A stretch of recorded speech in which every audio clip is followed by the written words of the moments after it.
This video proves that Quran is the word of Allah and Islam is the truth. So you can see in this video that this ocean is a sign of the power of Allah.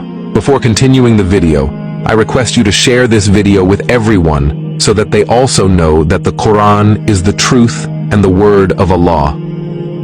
The Quran mentions a barrier between two seas which meet and which the latter do not exceed. Allah said in Quran, He gave free rein to the two seas to meet. There is a barrier between them that they do not go beyond. Quran 55:19-20.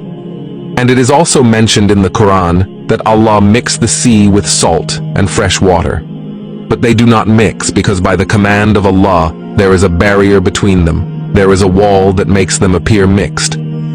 But because of this invisible wall, these two seas cannot meet by the power of Allah. So which of Allah's blessings will you refuse? Allahu Akbar, Subhanallah, Alhamdulillahi Rabbil Alameen.